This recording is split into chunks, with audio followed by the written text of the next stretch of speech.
Good evening, everyone, and welcome to the remote meeting of the Board of Selectmen, May 7th, 2020. You may think this is deja vu. You are correct. We did have a meeting last week as well.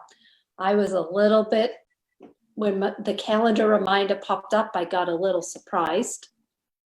So this evening, as we've been doing the last couple of meetings, it's by remote session in accordance with the Governor Charlie Baker's revision to open meeting law in response to COVID-19. Just as a reminder, all votes will have to be roll call votes. I will also introduce the Board of Selectmen so that you may recognize their voices, as well as our esteemed guests this evening and town employees who will be participating in the meeting. So to start off, I will just like to take a roll call vote of attendance of the Board of Selectmen. So I am Robin Hunter and I am present. Bob Springett, present. John Jeffries, present. Thank you, gentlemen. Now from the town side, I have Chris Dwelly, the town administrator, who's on the line. You want to say present? Present. Perfect. And Kate O'Brien, who is the assistant town administrator. Present. All right, and then I will introduce others as we approach the agenda item. So the first item of business, which is now it's become the always item 1.1, is an update, a COVID-19 update. So I'll turn it over to you, Chris. And I do see we do have two members of the Board of Health who have joined us. Thanks, Madam Chair. Just a few quick updates from my side. The first is many, I think, if not all folks know, Governor Baker's new face covering order that went into effect this Wednesday. Just wanted to highlight it, but I'll let the Board of Health speak further to that. Park and Recreation made a tough decision this week to cancel all programs and events that were scheduled between now and June 30th. So those are changes that they've made, and they continue as we look at reopening plans to assess what July 1 and beyond looks like for that organization. Speaking of reopening plans, the town, as well as the major public-facing public engagement departments who have lots of programming like Park and Recreation, the Council on Aging, and the library, we're all in the middle of finalizing our reopening plans, much of which is informed by future directives from the state. We've got good staffing and protection measures in place, but major items being discussed from the townhouse perspective, other than those of the programmatic nature, are what does public access to buildings look like in the future, right? In terms of capacity, required protective measures such as temperature checks before entering and wearing face masks, things like that. We're working through with the Board of Health, looking at state guidance and having conversations amongst ourselves as to best approaches and best practices. The other facet really is what will public meetings look like over the next couple of weeks? Will we continue to be fully remote? Will we see a hybrid? So those are the two high priority areas that we've been discussing, again, separate from our general staffing, our plans that we have in place. And the last thing I would just mention, and I'll just highlight it because the next agenda item is what to do with town meeting. But again, that's a separate agenda item. So that's all I have for an update for the group this evening. Okay, thank you, Chris. I then will turn it over to the Board of Health. We have Jerry Clark and Dr. Stephen Kruskal attending this meeting. So Jerry, would you like to add anything to Chris's comments? Well, I think we had issues that arise in the past couple of days. One was a protocol for funerals, and also we were working on the issue of planning for things starting up. I think Steve can talk more about that. We had an issue that arose regarding a discussion on pulse oximeters. Steve, you want to talk about that?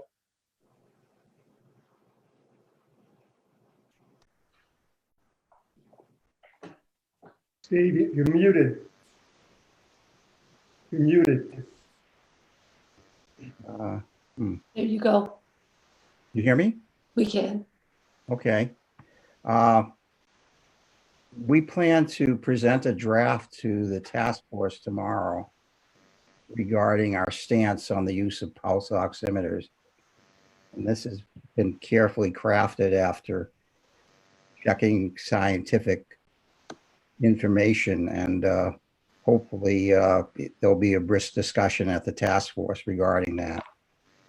Regarding the funeral issue, folks in Needham, the Doherty Funeral Home, requested permission to have a funeral at our Dover Cemetery with a crowd that was larger than the 10 people allowed to gather under the governor's current guidance. We affirmed that we were upholding the governor's guidance regarding that, and as I understand it, the funeral will take place. Whether Doherty Funeral Home adheres to the guidance that's out there or not was yet to be determined. We've also been asked by the Grossman camp, and more than other camps, but regarding our guidance as to whether they can plan and open this summer. And we are awaiting the May 18th statement from the governor regarding what indeed will be permitted to be open this summer. So that's a work in progress, and as a result of that, we're also getting ready to communicate with all the other organizations in town that have closed. What basically we started by looking at Grossman in the light of a meeting with Mark Colonial on Park and Rec, because the answer to one was pretty much the answer to the other.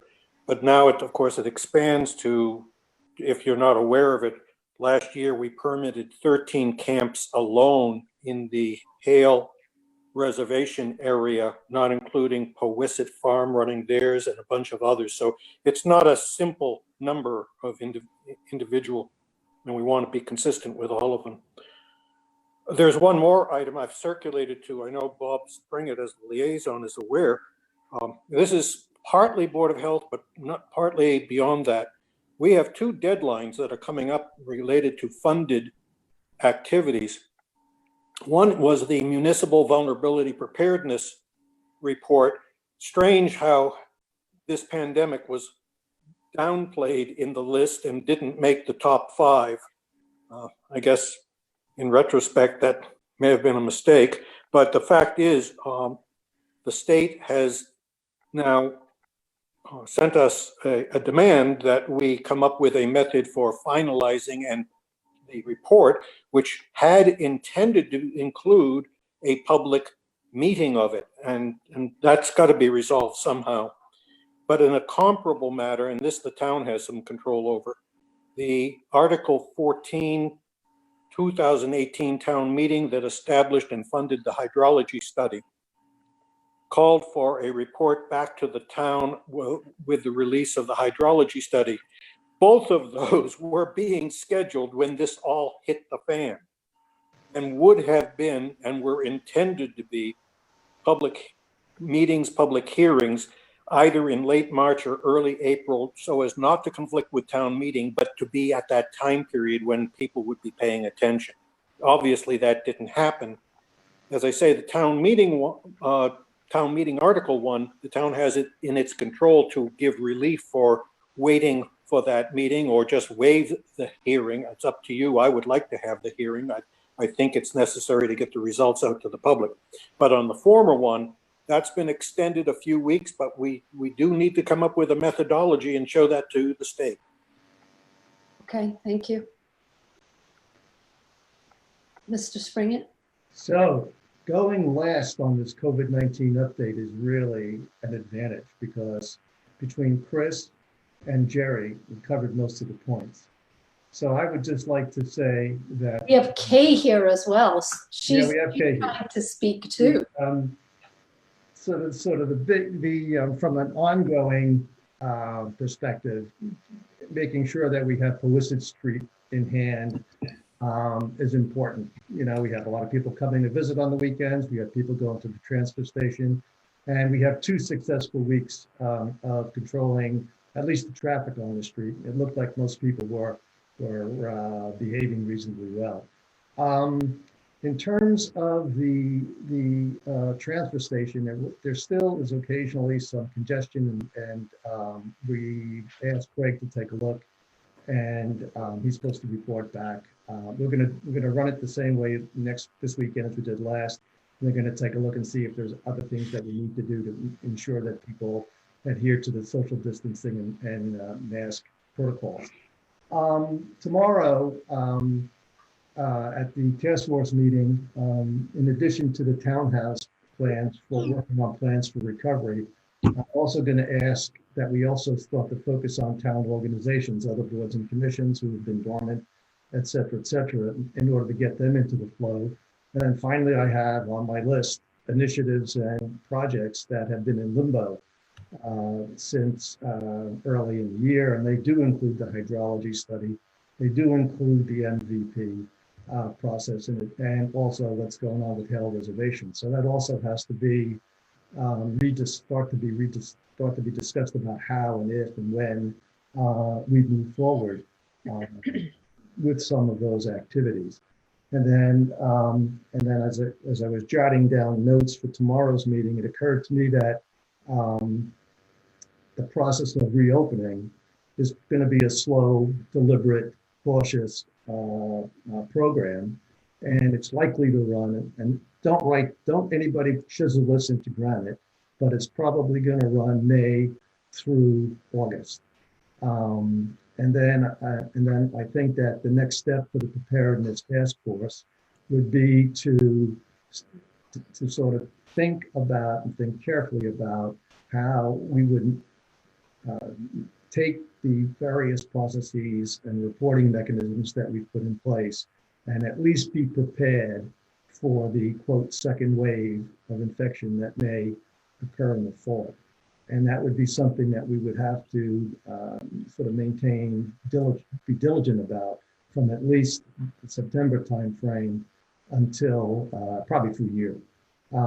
So that's the stuff that those activities are going to be on the agenda for tomorrow's task force meeting, and we'll see how that rolls out. But you know, from the town of Dover's perspective, I think the people that we have in place are working hard and hitting all of our targets and making sure that we are absolutely supporting those at risk, and that, you know, doing our best to identify and act on COVID positive cases on the other side of the agenda. And then lastly, I think we really have developed a pretty rich communications protocol that will come in handy as we continue to use a combination of physical meetings and virtual meetings to do the town's business. I would mention one other thing. It's a positive. You know that the Dover Deli opened up on Monday. We had food inspection for normally the semi-annual was delayed. We had that done yesterday of the Dover Deli, the Dover Market, and Dunkin', and also, of course, the mobile gas station. Yes, they do have food. And I can tell you that all 4 entities did pass food inspection. There were a few minor discrepancies not worth mentioning, and they predominantly related to was a proper protocol, state government protocol posted and available to be seen, that sort of thing, but all four passed. That's good news. Kay, would you like to add anything?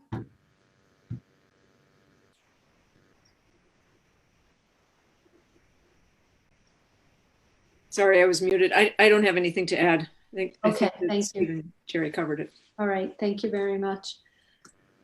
So we will move to the second item on our agenda, and that is a discussion of the 2020 annual town meeting options and alternative dates due to COVID-19. And joining us this evening is the town moderator, Jim Rapetti, and the town clerk, Felicia Hoffman. So Chris, are you going to kick this off? I can quickly, actually, no, why don't we have Jim, if he's all right, maybe just summarize for the discussion points, and I'm happy to fill in Okay. where and as. Okay, sure. We had a meeting with town council and Felicia and some other town officials to discuss where we should go from here. And I think it's fair to say that at this point, we think it's very unlikely that we will have the meeting on June 1st. Looking to the Board of Health and others for guidance, we would like to attempt to have a meeting in late June using the new protocol that was approved by the state legislature that allows us to reduce the quorum requirement to 10% of the current requirement. So that would mean, since we have a quorum of 175, we could have a meeting with 18 individuals attending. And the thought was that we would try to work with the Board of Health and others to make sure that that was safe. And we would try to limit the discussion to the budget warrant articles so that we would have a budget in place for next year. I have spoken to Carissa Hayden, who is one of the forces behind the citizen petitions dealing with the school bus issue. And she said that she certainly understood the situation that we were in, and that she personally would be glad to have the student busing articles dismissed for this town meeting with a view to considering them at a fall meeting if we think that we are able to have a meeting in the early fall. I have not yet had a chance. I just spoke to Carissa this evening, and I think, Chris, you had a conversation with her shortly before I spoke to her. I have not had a chance to contact the other citizens petition, which involved the acceptance of the streets, but I suspect that they probably also will be amenable. Let me also add that Carissa, while she personally felt that it would not be a problem, wanted to consult with some of the other individuals who are involved with the school busing issue, just to confirm that they felt the same way. So I'm waiting to hear back with respect to that confirmation. If the citizens were amenable to having those articles discussed, then the thought was that we would have a very brief meeting with hopefully no more than 20 people present, with a high degree of distance between us all, to approve the town budget. And then we would adjourn the meeting with a view to having a special meeting in the fall, and probably in early September. I understand that Labor Day is September 7th. So if we were going to do this, I would like to try to do it September 14th before we get too late into the season with days getting shorter and people spending more time indoors. But again, I'll be looking to the Board of Health and other experts as to whether they think that we can do that safely. As I expressed to people at the meeting, I am very risk averse about this. I would much rather err on the side of extreme overcaution than risk the health of any of our citizens. You know, I am taking very careful, small steps. And Chris, let me pass it to you to fill in all the gaps I probably left. No, that was perfect. I thought that was a good summary of our meeting and the options that were presented to us. Again, this is a fluid situation. There are towns that are looking to do, I think it's called the Australian option, to do town meetings by mail-in vote. So, you know, we're not the only town struggling with how to get our budget approved. And as a group, we felt strongly that what we really wanted to do was get the budget items approved so that the town could function well for the next fiscal year.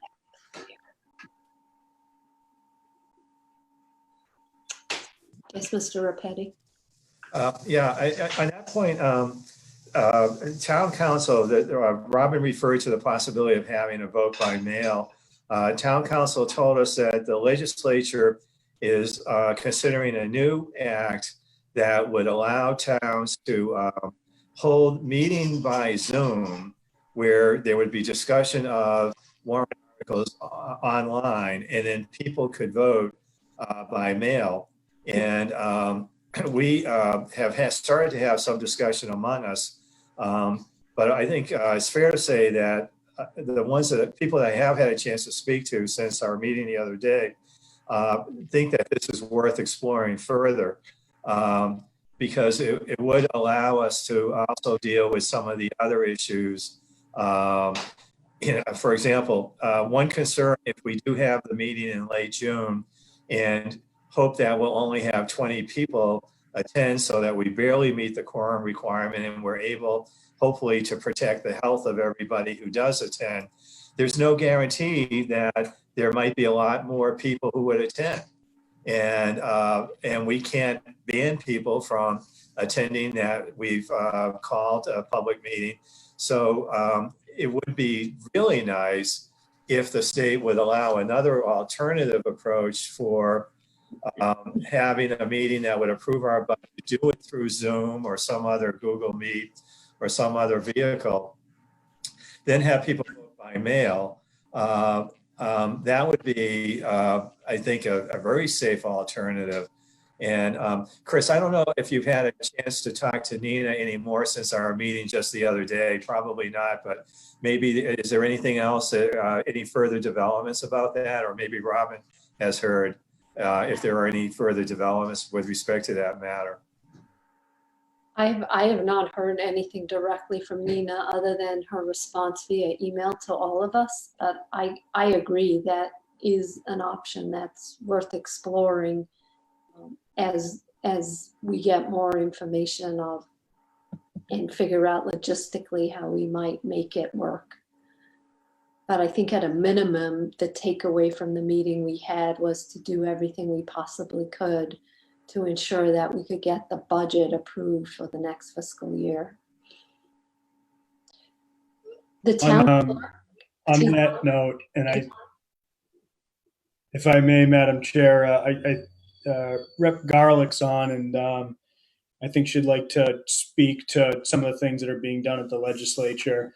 And I just wanted to add that I have not heard anything new as it relates to some of the things that were discussed. These are, folks are generating ideas and sending them along to the legislature for additional insight. A third being to allow towns who have open town meeting to follow a town council form where the Board of Selectmen is able to vote, maybe in conjunction with the warrant committee, just on the operating budget, so that communities are able to move forward with their operations and not have to have a town meeting or some type of town meeting. So if this is helpful, Robin, Denise Sure. Garlick here. I've been actually engaged in these conversations today around remote town meetings. There is a bill that the Senate voted on that is now in House Ways and Means. And I would like very much to send the bill to you, Robin, and through you to the Select Board, and to send it to Chris as well and get feedback. The House of Representatives is looking for feedback from the districts we represent in what would be helpful and what may not be helpful. So I can get that out to you first thing tomorrow.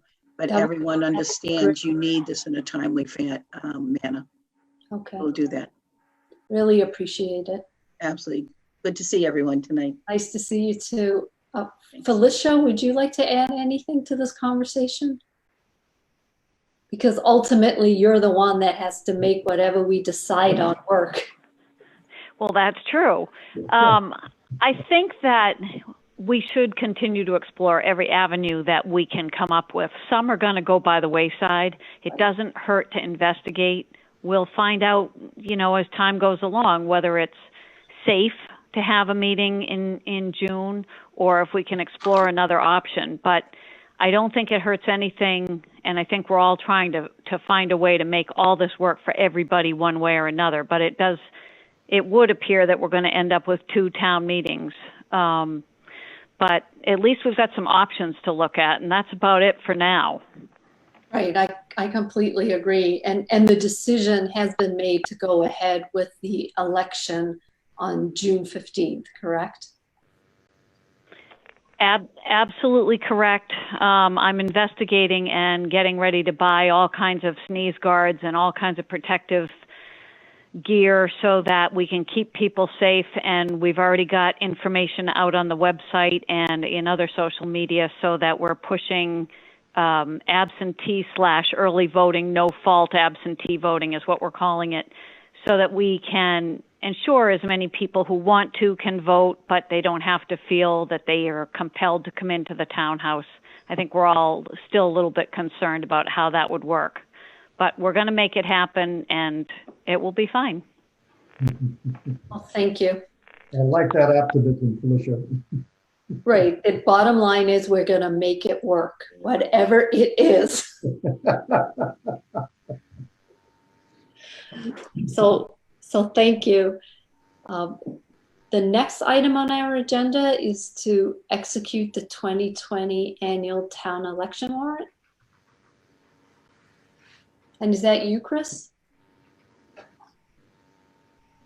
I'll let Felicia speak to that. Okay. Oh, thanks, Chris. So you have before you tonight the warrant for the 2020 town election. And it does say that it was originally scheduled for May 18. That is a requirement that we have to fulfill. I know it's a little bit confusing, but everything that would have happened on May 18 is now going to happen on June 15. So there's nothing else different. All the races are the same. So if you all would execute it, it would be great. So is electronic execution permissible, or do you want us to come to this house? I'm going to refer that one to Mona. I will take it whatever way we can get it, quite frankly. Usually we have all 3 signatures on one page, but I think we're all trying to be safe and limit our exposure. Chris, do you have any knowledge on this one? I think the state accepts it. Electronic is fine. Okay. Robin, I'll send those out tomorrow to all of you. Thank you, Mona. And I know you will make sure that we sign it in a timely Yes. manner. I will.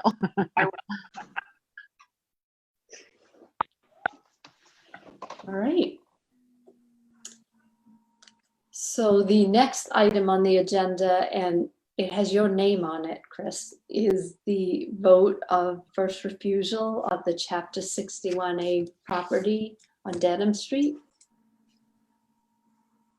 Thank you, Madam Chair. So in February, the town was notified of a few parcels on Dedham Street that are currently in chapter land 61A, and they are up for sale. So as folks are familiar with, if they are in chapter land 61A, the town has the option of right of first refusal.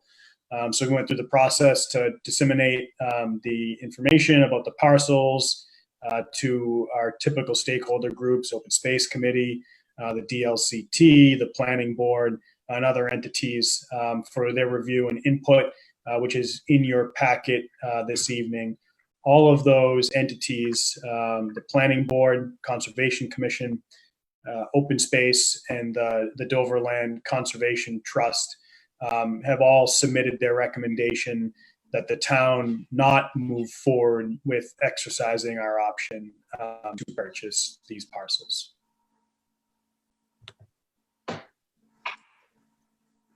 Is there any comment, Mr. Jeffries?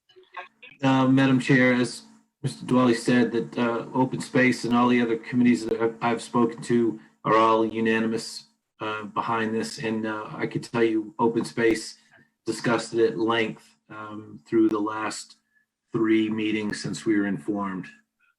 So they are all in agreement and unanimous in the towns in their position that we not exercise our right of first refusal. Mr. Springett? You're on mute. I think the recommendations were all pretty clear. The logic was, right there. So. Right, and all of the committees did their diligence, I would agree. So that being the case, I am going to move to not exercise or assign the town statutory option to purchase pursuant to Mass General Law, Chapter 61A, Section 14, parcels 08-012E, 08-012D, and 08-012C on the town's assessor's maps. Second. All in favor? Aye, Robin Hunter. Aye, Bob Sprint. Aye, John Jeffries. Okay, thank you. And thank you to all the committees for, they did a really nice job writing everything up and made it a very easy decision. So do appreciate that. The next item on our agenda is Board of Selectmen updates.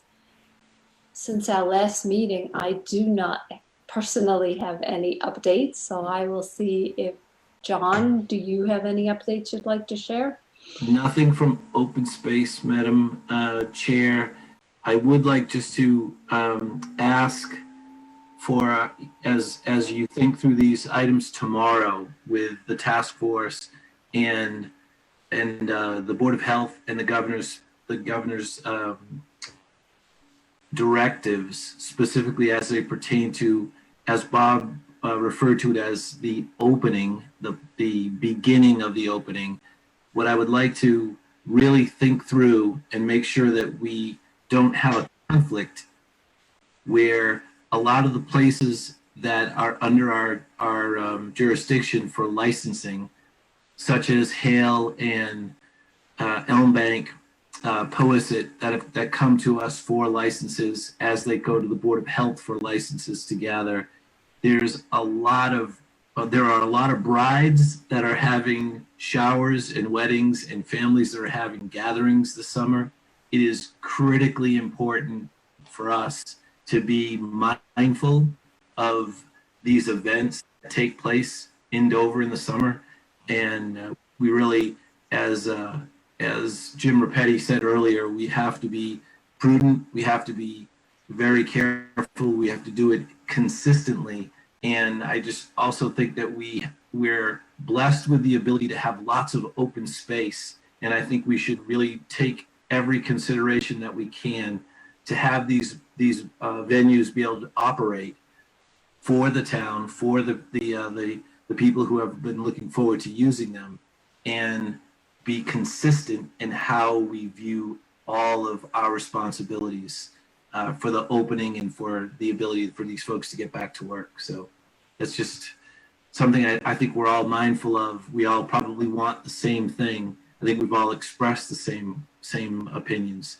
I just hope that we can do it in a way that communicates to our citizens that we're mindful of all these things and we want all of this to go forward. Right. So we need to make, what's going to happen is the governor will start to talk about opening up activities, presumably on the 18th of May. And we've been pretty rigorous in following the guidelines from the state. So in a lot of respects, John, this is really out of our hands. You know, it all depends on what happens in Boston. I did go to my office this week on Tuesday because I had to get some things. And when I entered the building, there were notices. My office building is in Waltham, about wearing a mask is a requirement, and the building was considered a public space, and masks have to be worn all the time in the building. And there were, you know, they had marked 6 feet to get into the elevator banks. There were notices everywhere. So, you know, people are taking this seriously, and walking outside, I'm just so impressed that, you know, everybody you see is wearing a mask. So people are abiding by the rules, which is a good thing. I do find it very uncomfortable, but I am wearing it when I'm outside. Yeah, really, most of the speculation that we've done on the task force and with the Board of Health, I mean, sort of the consensus is sort of allowing large groups to get together is going to be the last thing that's going to happen. Right. And which is what makes town meetings so tricky. Which is what makes it so tricky. Yes. If I might. Sure. Yes, Mr. Clark. I think John knows that from his own experience that the Board of Health has been very solid on maintaining a consistent approach on any matter, irrespective of who the citizen or applicant might be. And I think we would continue to do that. In light of an example, the funeral request was one where it was a request that was beyond the scope that is allowable. And there was disagreement with the funeral home over this. And the answer was simply, this is the way it is. And furthermore, the obligation is on you, dear funeral director, to ensure that there is no clustering around the mourning family when they enter, when they exit, when they're at the grave, and that everyone is wearing a mask if they are within the nominal 6 foot, although we would suggest larger distance. So, I mean, that's the way we're going to have to treat this. There's no other way until an executive order changes that. No, I completely agree, and the rules apply to everyone. So I would like to give a shout out to the highway department. You know, the traffic this past weekend, the parking was a lot better, and I noticed that our neighboring towns had put similar things into place. Like Hartford Street was a little bit of a nightmare 2 weeks ago with people parking on both sides to try and get into the woods. And I noticed starting on Friday that signs went up on both sides to minimize the number of cars. So definitely a shout out to everybody involved, because it is a lot safer. These roads are so narrow, and to have people parked on both sides of the road really makes it precarious when you're trying to drive. So I think that I took a look at the upcoming agendas, and I don't have anything that I believe needs to be added. So with that, I'm going to turn it over to the town administrator, who's going to give us an update from last week. So what I want to know is whether Dave has finished his projects yet. He's still here, so that's a good sign. At least virtually he is. Before I jump in on updates, just for clarification, Madam Chair, did the board vote on the election warrant? I don't know if you did, and we need a vote. I think we did not, because we got carried away with how we needed to sign it. So I will go back and make a vote, because I guess we do need a motion, right? Thank you.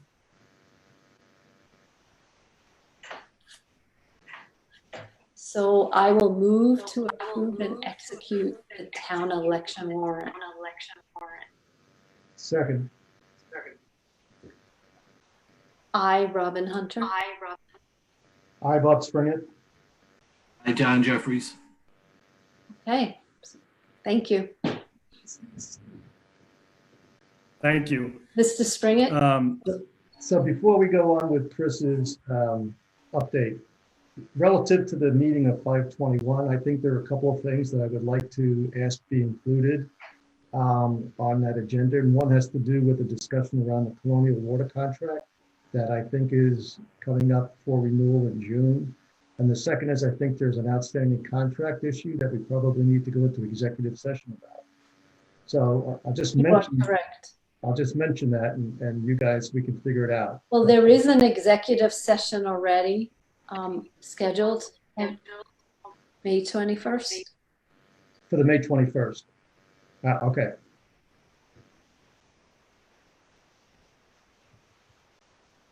I'm done. Thank The you. Colonial water is a contract that's coming up, so we do need to begin to have a discussion about that. Does the board wish to have a general dialogue about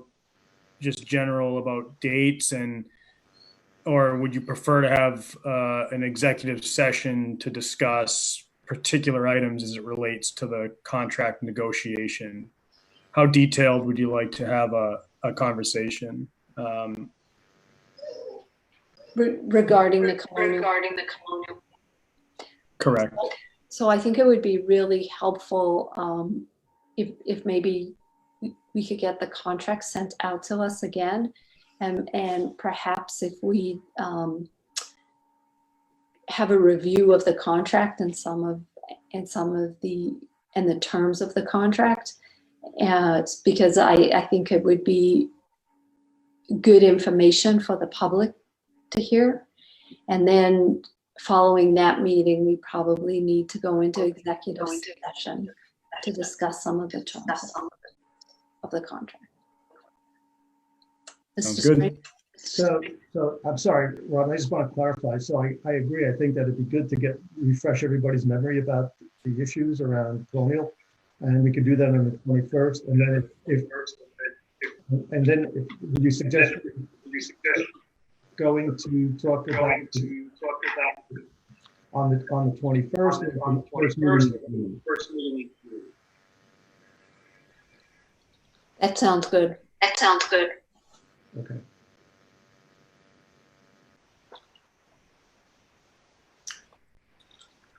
So now I'll turn it over to the town administrator. Whoever he is. It's the man with the big as we talk about scheduling, one of the questions that we do have, it's on the 21st. I don't know if the board wants to discuss it now, but a summer schedule. You know, we do have a few high profile, but a few agenda items that we have anticipated for the summer. So I don't know if I just wanted to remind the board that that's on there for discussion for the 21st, but if we can certainly talk about it this evening. But a summer schedule we need to set. So the summer schedule sets the number of meetings we're going to hold over the summer? That's my understanding of past practice, correct? So actually, last year we did not abide by what the summer meeting schedule was because we felt as though there were a lot of things going on and we needed to meet more regularly. So I think we're probably in a similar situation, you know, given COVID-19, some things have been delayed. So let's think about, I for one, I don't think we need to meet necessarily every other week, but there are projects that we need to still continue to move forward. So I would vote for having more meetings than the regular summer schedule. Mr. Springett? Yeah, Just and we will have to build time in for planning. right, 2021 planning. So right. It's likely to be, and we used a series of planning meetings last summer to do that. So, yeah, I think we probably need to be a little bit more flexible about the meeting schedule in the summertime, reflecting the actual work we need to accomplish. Right, so what we might want to do is just have some official meetings that are set up to take care of official business. Yeah. And we can have some of those working meetings, which, are open to the public, but they're just more focused on one particular thing. Yeah. Okay. Because Chris, one of the things we will need, I keep forgetting you haven't even been here a year, but one of the things we need to do is just work with you and your team on the goals for the next fiscal year. We did put together a master plan, but we probably want to prioritize some of the goals. So we should think about that and definitely do a session going over the goals. Madam Chair. That's great. Oh, sorry, John. Chris, thank you. So I think last year we had a very productive mix of the planning and an additional number of meetings. I think the year before that, we probably broke the record in the history of Dover for meetings in the summertime. Right. And many items on our agenda. So while we Chris, you think about it, there's 4 people on 3 people on your call on this group this evening who have yet to celebrate a year with the town. Prior to last year, there was an additional 4 people who are now just going through their first year. So summertime has been extremely busy these past 2 years. But I do think it is critical with all the things that we're going through right now to maintain the consistency and to, from a planning standpoint, be proactive for all the items we'll be addressing in the fall.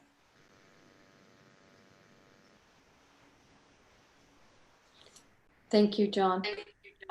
So Chris, I think we gave you a little bit of guidance. We should probably set up some regular meetings so that we can do town business.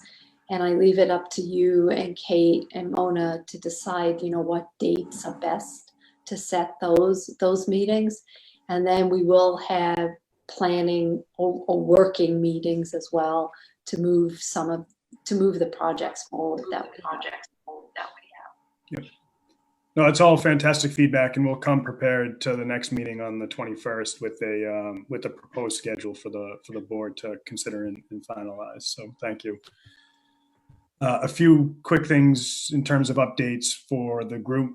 Full steam ahead and getting the website finalized, working on final edits with departments and commissions, making sure we've got special pages, new pages complete. These are things around a new COVID site, around a town meeting site, if and when we have town meeting, as well as the new Carroll building committee. So a lot of finishing touches being done, but we're over the next couple of weeks, still targeting rollout in the next 2 weeks' time.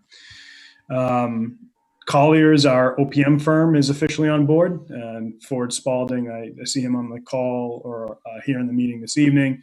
He and I had a preparatory call with them for our first building committee meeting, which is scheduled for Monday. So at that time, we're going to introduce the OPM team to the building committee team, and really just get right to work in finalizing a scope of work for our design team, as well as laying out a schedule for our work over the next 12 months.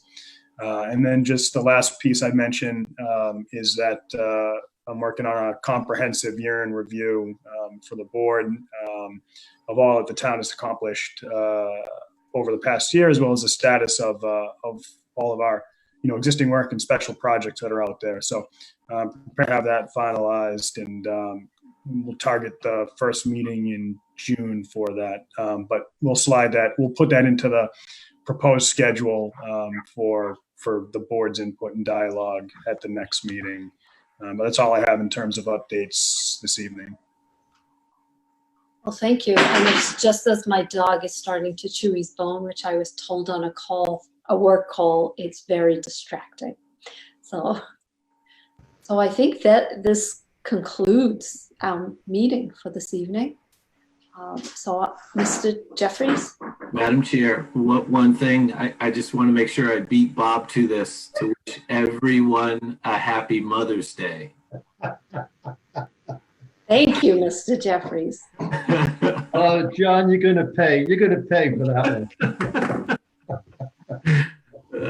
And we may need to get our shovels out on Saturday. Yes, we may. So with that, on a high note, wishing us happy Mother's Day, I would like to make a motion to adjourn the meeting for the evening. I, Robin Hunter. Hi, Bob Springer. Hi, John Jeffries. Stay Thank you, everyone. healthy and stay well, everyone.